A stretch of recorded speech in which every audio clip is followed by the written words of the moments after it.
It's time for the One Bar and Lupagus Show, bringing you anything and everything Minnesota Vikings. Welcome to professional football.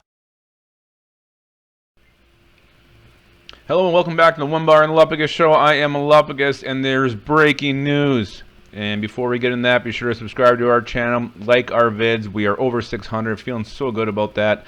I completely waxed my body. I was so excited. I'll show you guys that on our special Patreon channel. Anyway, the NFL, supposedly rumors abound that they're going to cancel weeks 1 and 4 of the preseason. You know, I guess that makes sense with the COVID scare going around, the numbers jacking back up.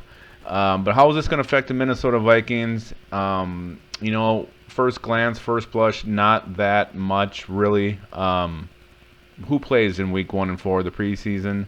It's primarily the second string, third string, and then you know it's probably your only glimpses you see of guys like Jake Browning, Nate Stanley, Dylan Mitchell. I mean, guys deep on the depth chart, guys who are probably not going to get a sniff in any other game.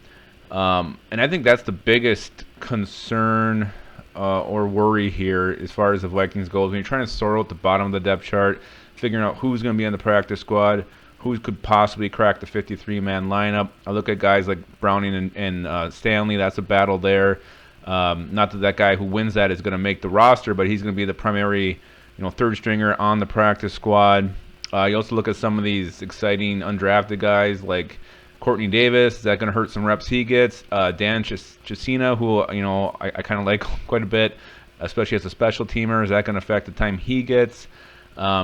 So these are the areas that you get a little concerned, where you want to see some of these younger guys get some meaningful snaps in preseason games against some other competition who are at least on the same level as them. Taking these 2 games away will definitely, that's the downside. I mean, the positive, yeah, it makes sense from a health standpoint. Fans, they really shouldn't even charge for these games because you're not seeing real quality talent a lot of times. And as a fan myself, it's going to suck because you got to wait an extra week for the preseason to start. It's always so exciting in August when these games finally do get going. Just to see, especially the rookies in their new numbers, how they look, what's their body type look like, how are they going to fit in the offense, how are we going to use them. And now we got to wait an extra long time. So that's definitely a downside. But overall, it makes sense. I just think when it comes to some of these, lower down the depth chart roster battles, this is where it's gonna affect the team a little bit. All right, so that's it. We'll see if the NFL, if this is true, if they are going to cancel weeks 1 and 4 of the preseason. If they do, I'm just gonna go ahead and say it. It's gonna rub. It'll rub.